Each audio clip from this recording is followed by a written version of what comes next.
Si on regarde qu'est-ce qui s'est passé pendant la COVID-19, c'est une chose, mais si on regarde maintenant que c'est juste la saison de l'influenza, puis nos urgences sont débordées. Et c'est exactement pour ça que McGill a lancé son nouveau laboratoire. L'idée, c'est de préparer des façons de faire, des protocoles qui sont prêts à être utilisés en temps de crise pour éviter l'improvisation.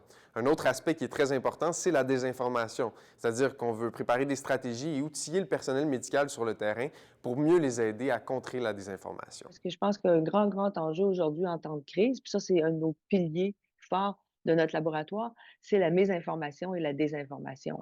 Parce que le gros problème en temps de crise, c'est que l'information évolue.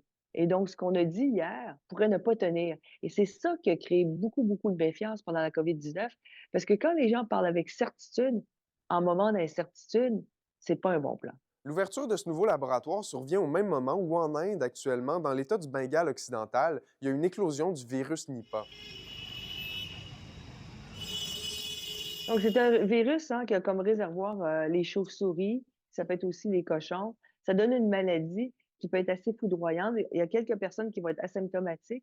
Mais pour la majorité des gens, les symptômes du virus Nipah sont les suivants: de la fièvre, des maux de tête intenses, des douleurs musculaires, des étourdissements et des vomissements. C'est des symptômes qui sont similaires à ceux de la grippe, mais le problème, c'est que le virus peut dégénérer en encéphalite, donc une inflammation du cerveau, ou encore en méningite. Et le taux de mortalité est entre 40 et 75 Et le grand problème, c'est qu'il n'y a pas de vaccin ou de traitement approuvé actuellement pour le Nipah.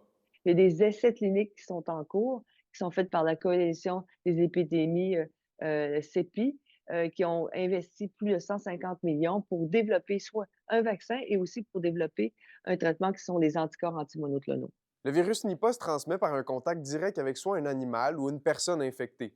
Et selon le Dr Liu, il est très peu probable que le virus se rende jusqu'ici. À Montréal, il y a Tremblay pour Nouveau Info.